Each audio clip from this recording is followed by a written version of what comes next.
didapatkan dari distributor yang berasal dari Pasir Koja, di wilayah Pasir Koja, Kota Bandung. Jadi kedelainya itu impor dari Kanada, dan sedangkan dari susunya itu berasal dari petani-petani yang berada di Kabupaten Bandung Barat. Terus lahan 2 hektar ini tadi sudah disebutkan ya, dibuatkan kantor, pabrik, gudang, tenan, dan parkiran dan lain sebagainya. Kemudian pengadaan peralatannya itu dibutuhkan peralatan yang tepat untuk menunjang kelancaran kegiatan produksi tahu susu. Pengadaan peralatan itu berasal dari sendiri maupun pembelian yang dekat dengan lokasi usaha. Terus pengadaan tenaga kerjanya itu dan pemasaran barang, sehingga tenaga kerja memperlancar kegiatan produksi dan pemasaran barang sehingga berjalan dengan lancar. Tenaga kerja sebagai karyawan, jadi tenaga kerja yang dibutuhkan di produksi tahu Lembang itu harus rajin, ulet, serta inovatif dan memiliki keahlian di bidangnya masing-masing. Kemudian ada proses produksinya, ada 9 tahap, yaitu perendaman. Perendaman ini kurang lebih selama 2 jam. Jadi sama sari itu direndam agar memisahkan dari kotoran. Kemudian ada pencucian dari kulit-kulit kedelai. Kemudian ada penggilingan. Penggilingan ini untuk menghaluskan tahu agar mudah memisahkan sarinya. Kemudian ada pemihitan. Pemihitan ini proses pemisahan sari dan ampas kedelainya. Nah, ongok berasal dari sini. Ongok atau ampas tahu susu. Nah, dalam pemilihan ini sebelumnya direbus dulu dengan air mendidih dan kemudian dicampur susu. Kemudian setelah direbus selama 1 jam, dipindahkan ke tong stainless steel. Kemudian dimasukkan garam beserta mentega dan bahan-bahan lainnya. Terus setelah diaduk hingga merata, akan melewati proses pencetakan. Pencetakan ini dimasukkan kepada tampir papan,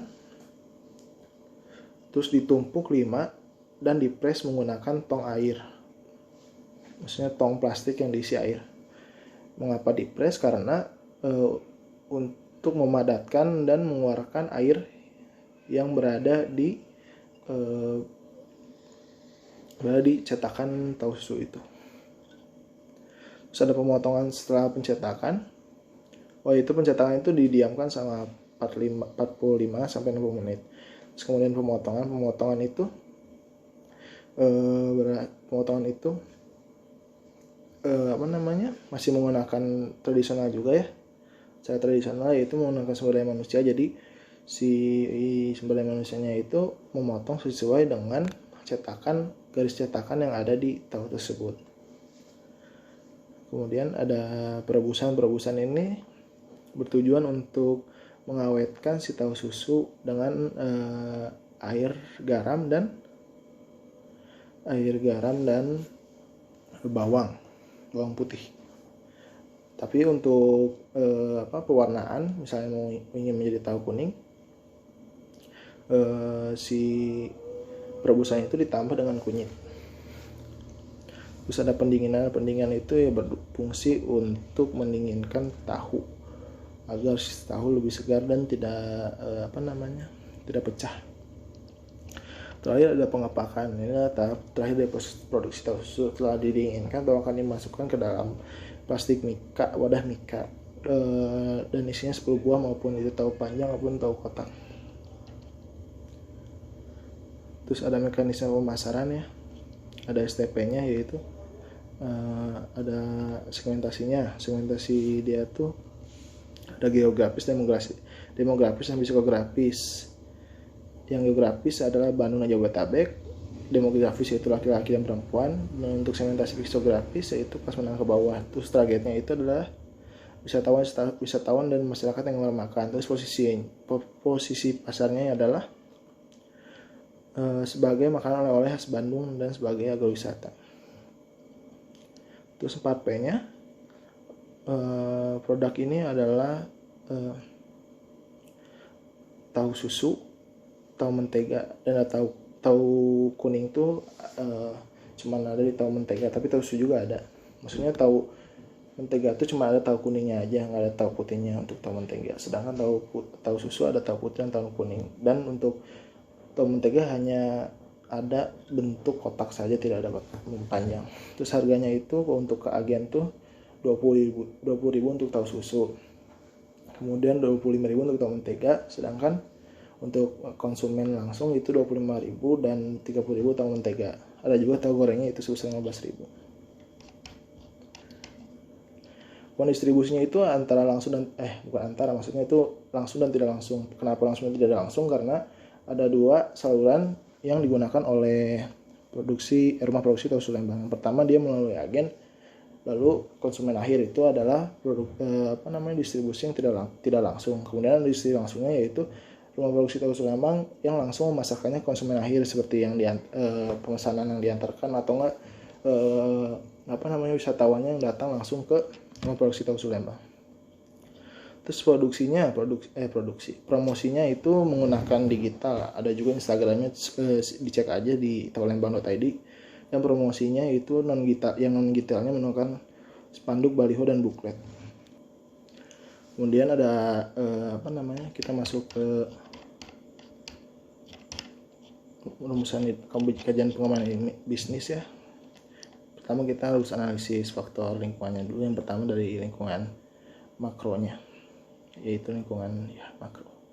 Lingkungan makronya itu pertama dari politiknya kondusif, kebijakan pemerintahnya baik karena membangun infrastruktur untuk mendukung pengusaha-pengusaha yang di bidang objek wisata. Ekonominya rendah karena nilai tukar lagi rendah karena ekonominya rendahnya gara-gara nilai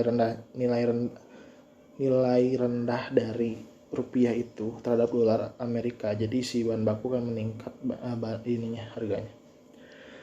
Terus juga UKM meningkat, yaitu pada tahun 2020 tahun sekarang Gubernur Provinsi Jabar menetapkan bahwa UKM akan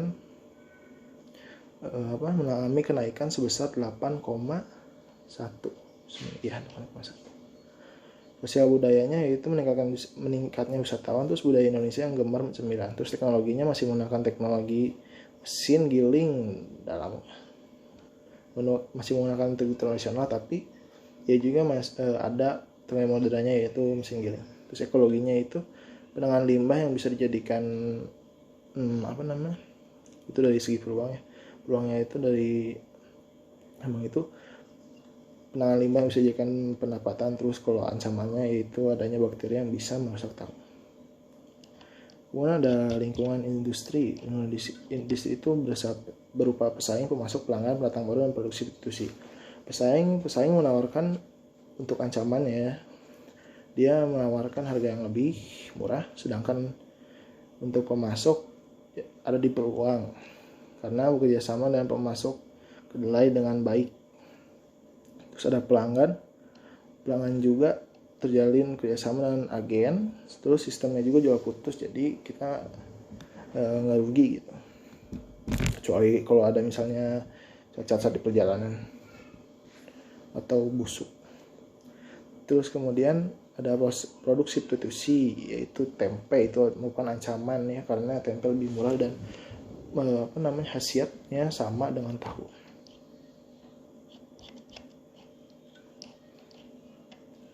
Terus kemudian ada faktor-faktor lingkungan internalnya, ada pemasaran, terus ada produksi, manajemen sumber daya manusia, kolaborasi, dan keuangan. Dalam kekuatannya dia memiliki kendaraan pengiriman yang baik, pelayanan terhadap pelanggan yang baik. Terus dalam produksinya jumlah produksi tinggi, produk berkualitas, terus penambahan pendapatannya susu, terus menggunakan bahan pengawet alami. Terus ada manajemen juga, kontrolnya baik, tetapi masih kurangnya kontrol terhadap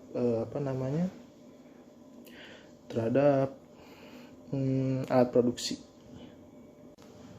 Terus kemudian ada sumber daya manusia yang juga ada yang berkualitas, tetapi kadang orangnya itu tidak konsisten, jadi kualitasnya itu naik turun kadang. Terus kolaborasinya menjalin kerjasama dengan pemasok bahan baku dan input, tapi tidak adanya kontrak dengan pemasok. Terus keuangannya pencatatan keuangan menggunakan komputer dan modal berasal dari pemilik sendiri. Tapi pencatatan laporan keuangan secara keseluruhan masih dikelola oleh kantor pusat, yaitu The Big Prescott Group. Terus rumusan ide ini berdasarkan berdasarkan strategi SWOT yang SO, Strength Not Opportunity, yaitu yang di strength-nya faktor kuncinya adalah penambahan pendapatan dari ampas tahu susu, terus tidak adanya pendatang baru, terus memiliki kualitas produk yang baik yang dimana kedelainya memiliki komposisi di atas standar mutu kedelai kuning. Kemudian di faktor opportunities-nya yaitu dia pemerintah membantu objek wisata dengan yaitu pembangunan infrastruktur dan meningkatnya jumlah wisatawan dari tahun ke tahun. Terus setelah penyusunan rencana pengembangan bisnis akan dianalisis dari aspek non finansial dan finansial. Jika layak akan dilaksanakan, tapi jika tidak layak akan dikaji ulang. Perencanaan produk-produk ini akan dikemas dalam produk Mika, produk wadah Mika 12x19 cm dengan isi 10 buah tahu susu oncom, dan di dalam kemasan itu ada logo dari tahu susu oncomnya. Kemudian habis itu ada rencana pemasarannya. Kita harus melihat dulu kondisi pasar biar kita tahu seberapa besarnya peluang yang akan dimasuki oleh produsen dan seberapa besarnya potensi pasar sasaran. Terus ada analisis penawaran. Di sini saya menggunakan hasil survei lapang dengan membawa tester dan memberikannya kepada pelanggan-pelanggan yang datang di perusahaan di rumah produksi tahu susu Lembang sambil membagikan survei.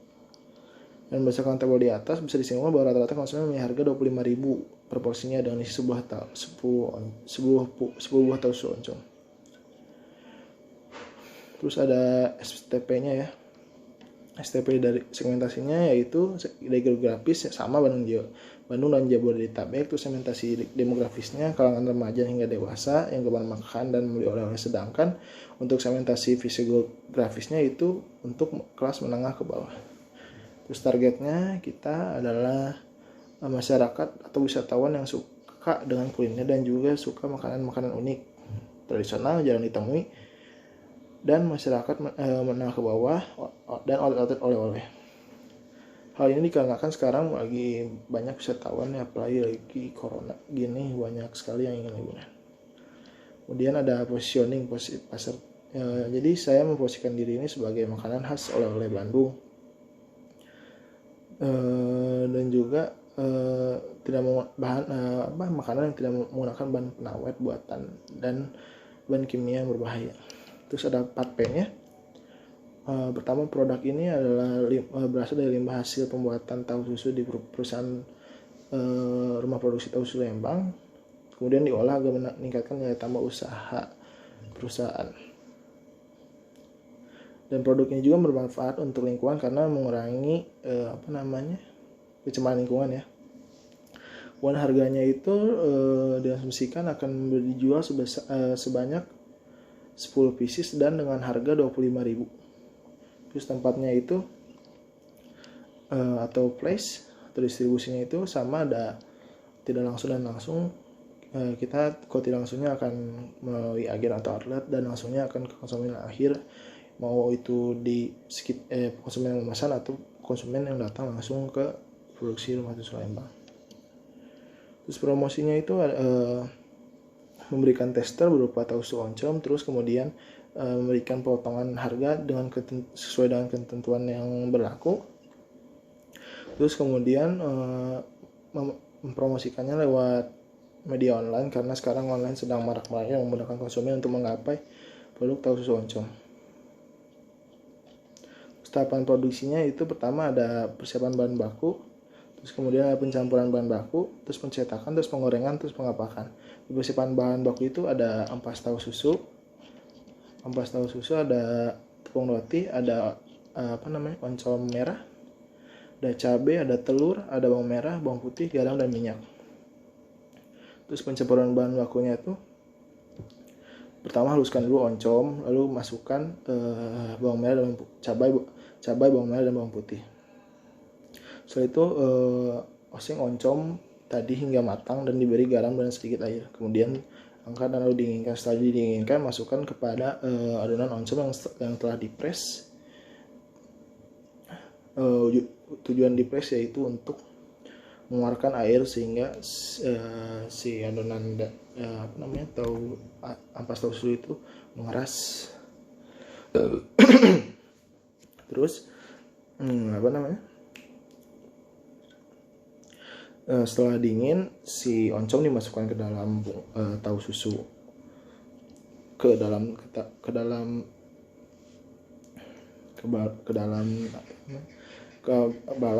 ampas tahu susu. Kemudian ada pengorengan ini ya untuk digoreng untuk konsumen yang akan makan di tempat.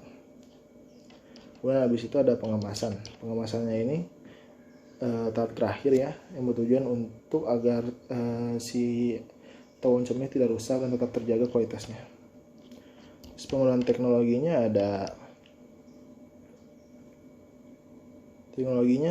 untuk ini paling kulkas, teknologi yang modernnya, tapi untuk produksinya tidak ada menggunakan ini paling kompor dan kulkas. Terus peralatan produksinya ada mutu atau coet, terus timbangan, ada wadah baskom, pisau, sendok garpu, spatula, kulkas. Terus penjawaban produksinya, bulan pertama persiapan dan pengadaan alat bahan. Kemudian bulan kedua itu pembuatan produk dan masih persiapan alat bahan. Kemudian dari bulan 2 sampai bulan 6 itu pembuatan produk, promosi dan penjualan produk dilakukan terus menerus. Dan di bulan ke-6 itu ada evaluasi kegiatan. Dan waktunya itu produksinya itu memakan waktu 5 jam dari jam 10 sampai jam 3 siang. Terus rencana target produksinya itu dalam sehari itu 50 box. Terus dalam seminggu itu 300 dan sebulan itu 1200 box. Dan pada tahun pertama itu kita hanya memproduksi 13.200 karena terpotong oleh persiapan.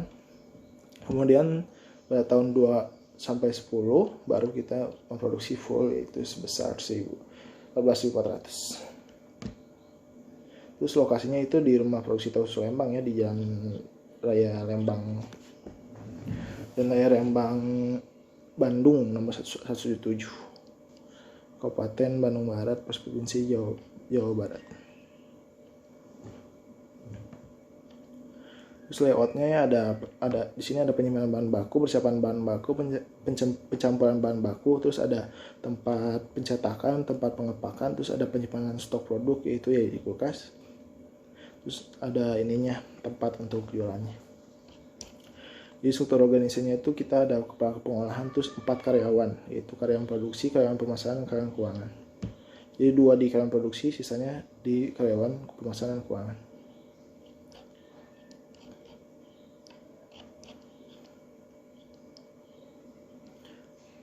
Terus dalam perencanaan sumber dayanya kita akan menggaji per orangnya itu 1,6 rata.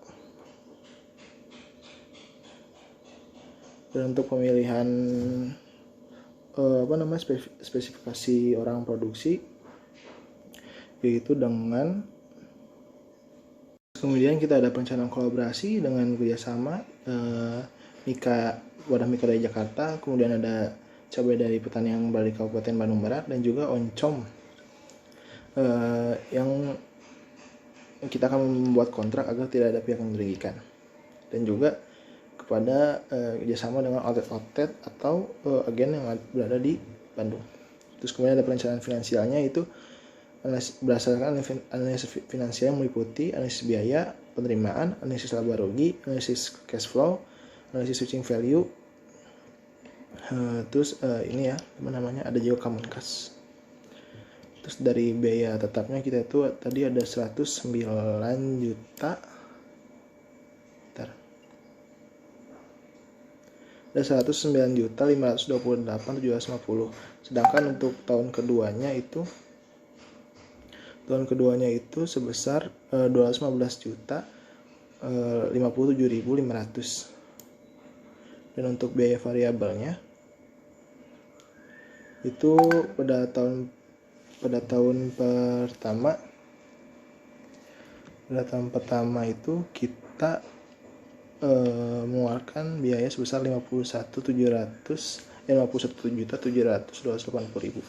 Sedangkan untuk tahun kedua sampai ke 10 yaitu 64.937.960.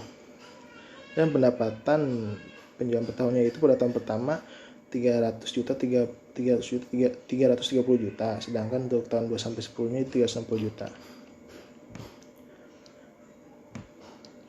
Terus untuk proyeksi ada laba ruginya kita dapat laba bersih sebesar pada tahun pertama yaitu 154.236.000, sedangkan untuk tahun kedua sampai 10 yaitu 52.436.734. Kemudian ada analisis cash flow yaitu NPV-nya kita mendapatkan 309.336.000, yang berarti itu layak karena NPV di atas lebih besar daripada 0.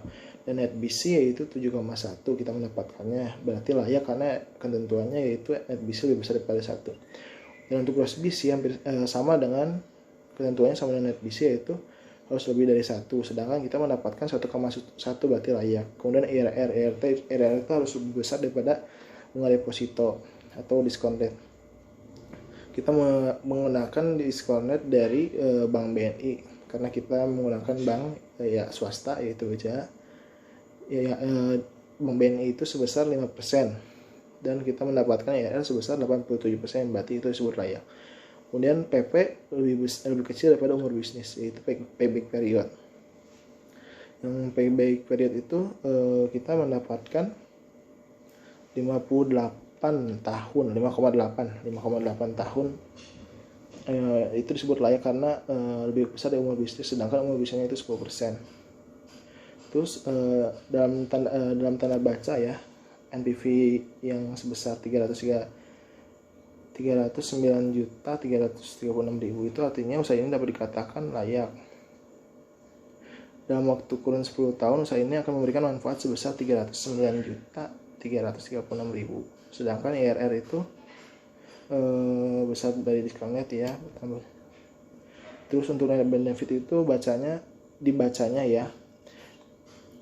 Net bisa diperoleh 7,1 itu artinya setiap satuan kerugian yang akan menghasilkan keuntungan manfaat bisnis sebesar 7,1. Dan untuk gross BC itu setiap satuan biaya yang dikeluarkan akan memberikan tambahan manfaat sebesar 1,1. Dan untuk payback period itu pengembalian biaya investasi ya, makanya disebut layak karena lebih kecil daripada umur bisnisnya. Terus ada switching value kita itu di variabel jumlah produksinya itu sebesar diturunkan ya sebesar 14,413%, yaitu mendapatkan NPV 0. Dan untuk yang variabel kedua itu kenaikan harga cabai sebesar 445%. Ini berarti penurunan jumlah produksi lebih sensitif dibandingkan harga kenaikan cabai dikarenakan presentasinya lebih dikit dibanding kenaikan harga cabai. Dan juga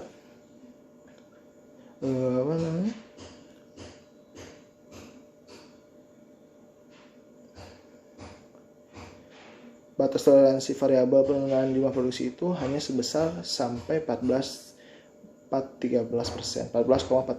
Kalau lebih dari itu sudah disebut tidak layak. Kemudian ada tahapan pengembangan bisnis ya. Kita menggunakan metode CTM yang merupakan analisa jaringan kerja yang berusaha mengoptimalkan biaya melalui pengurangan atau percepatan waktu penyelesaian total project. Pertama ada identifikasi usaha. Ini kita menggunakan menggunakan waktu selama seminggu. Terus kemudian ada perencanaan pemasaran yaitu selama 2 hari, perencanaan finansial yaitu selama 14 hari, kemudian ada perekrutan tenaga kerja yaitu selama 3 hari, kemudian persiapan yaitu 7 hari, Kemudian proses produksi kita itu selama 6 hari, terus pemasaran kita itu selama waktu 1 hari, dan evaluasi 1 hari.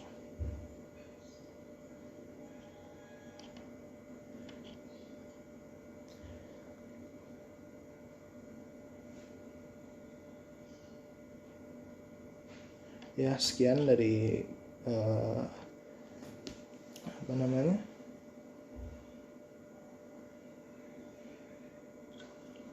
belum, ini lupa yang aktivitas kritis pengembangan bisnis. Jadi tabel ini ditunjukkan ada 7 aktivitas yang merupakan critical path. Critical path-nya ini menentukan apa yang boleh ngaret dan apa yang harus didahulukan. Dan di sini aktivitas B adalah bukan aktivitas kritis dalam jalur, not critical path. Berarti kalau ngaret nggak apa-apa. Sekian dari saya. Assalamualaikum warahmatullahi wabarakatuh. Assalamualaikum warahmatullahi wabarakatuh. Perkenalkan, nama saya Jabir Kais Gunawan dengan NIM J3J217/2. Di sini saya akan menjelaskan tentang tugas akhir saya yang berjudul peningkatan nilai tambah usaha dengan pembuatan tahu susu oncom dari ampas tahu susu. Yang melatar belakangi saya dalam penulisan ini adalah, pertama, Bandung merupakan destinasi wisata favorit masyarakat. Dari tahun per tahunnya mengalami rata-rata kenaikan sebesar 4,6%, dan juga ampas tahu yang dihasilkan dari produksi tahu susu di rumah produksi tahu susu Lembang itu sangat besar, yaitu sekitar 240 kg per harinya, sehingga bisa dapat merusak lingkungan meskipun itu tidak beracun, dan juga limbah organik. Kemudian ampas tahu itu masih bisa diolah menjadi suatu produk karena dalam ampas tahu susu itu masih terdiri gizi yang proteinnya itu 17% dari kedelai. Jadi masih bisa dimanfaatkan dan diolah menjadi suatu produk dan akan mendapatkan penambahan pendapatan pada perusahaan. Kemudian kita masuk ke sejarah dan keragaan perusahaan. Yang pertama, sejarah perusahaan itu pada awalnya si pemilik aktif di Kadin. Si pemilik masih aktif di Kadin, Kamar Dagang Industri Jawa Barat dalam bidang UMKM, usaha mikro menengah kecil dan menengah, yaitu Bapak Peri Pristianto. Pada awalnya Bapak Peri merupakan bisa disebut Bapak Factory Outlet dikarenakan dia memiliki factory outlet sebanyak 50 di Bandung. Tetapi pada sekitaran tahun 2006 dan tahun 2007 mengalami pembangkrutan, dan sehingga sekarang hanya tersisa 5 factory outlet. Dan pada tahun 2008, tepatnya pada bulan Desember, muncullah rumah produksi tahu susu Lembang. Rumah produksi tahu susu Lembang ini pada setiap harinya pada weekend, pada hari biasa itu buka pada pukul 8 dan tutup pada pukul 7. Tapi jika pada hari weekend, kalau weekend itu atau hari libur dari jam 8 sampai jam 8, kalau weekday dari jam 8 sampai jam 7 atau sampai jam 6. Kemudian di dalam ruang produksi tahu susu Lembang itu banyak fasilitas yang bisa memanjakan wisatawan. Contohnya seperti drive-thru untuk tahu susu ya, tahu susu goreng. Kemudian ada rest area, toilet, outbound, dan lain sebagainya.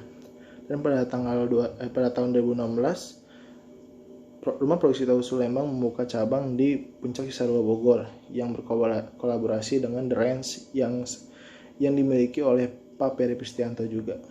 Tetapi di sana beda, hanya fokus terhadap produksi saja. Jadi tidak ada seperti di rumah produksi tahu susu Lembang yang di Lembang. Kemudian setelah itu ada aspek organisasi dan manajemen perusahaan.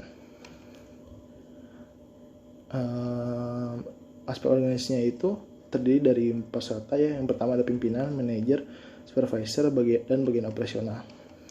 Pimpinan itu Pak Peris sendiri yang bertanggung jawab untuk mengontrol dan mengawasi seluruh aktivitas. Manajer yang memimpin perusahaan dan memastikan fungsi harian setiap departemen kelompok berjalan dengan baik.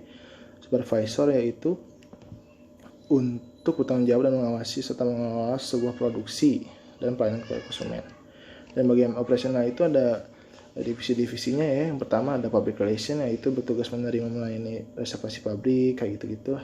Terus ada admin kantor yang bertugas untuk urusan komunikasi melalui telepon, yang menerima panggilan dari pihak luar atau pesanan atau dari pelanggan yang kemudian akan dikondisikan oleh admin pabrik. Kemudian ada admin pabrik yang bertugas untuk mengecek stok tahu dan tanggung jawab dalam pencatatan perhitungan tahu yang baik dalam skala kecil maupun yang keluar.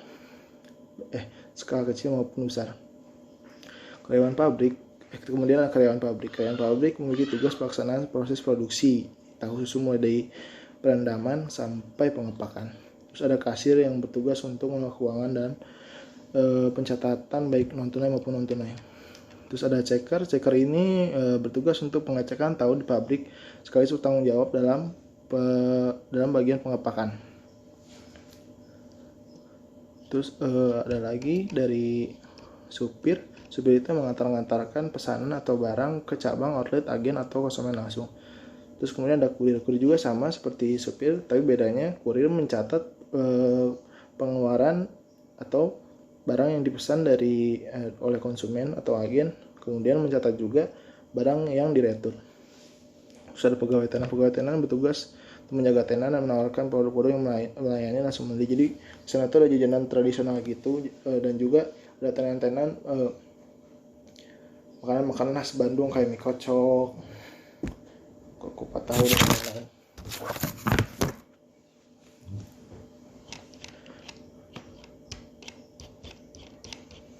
Kemudian habis pegawai tenan ada cleaning service. Cleaning service bertugas untuk membersihkan pabrik dan juga area rumah produksi tahu susu Lembang. Kemudian setelah itu kita masuk ke sumber daya fisik. Sumber daya fisik itu ada lahan yang sekitar 2 hektar yang terletak di Jalan Raya Lembang Bandung nomor 117, Jaya Giri, Kecamatan Lembang, Kabupaten Bandung Barat, Provinsi Jawa Barat. Di sana lahan yang 100 hektar itu dibangun pabrik tahu susu, terus dijadikan pasar tradisional, outboard, rest area, drive-thru, toilet, parkiran dan kantor. Terus bangunan yang digunakan oleh rumah produksi susu untuk untuk membantu kegiatan operasionalnya itu ada terdiri dari kantor, pabrik, dan gudang.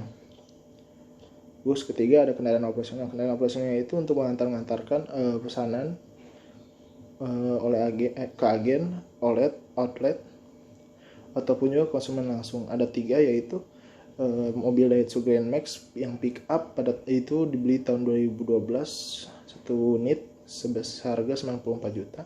Mitsubishi Colt T120 SS pick up juga tahun 2008. Terus motor Yamaha Xion GT 125. Terus ada peralatan operasional juga.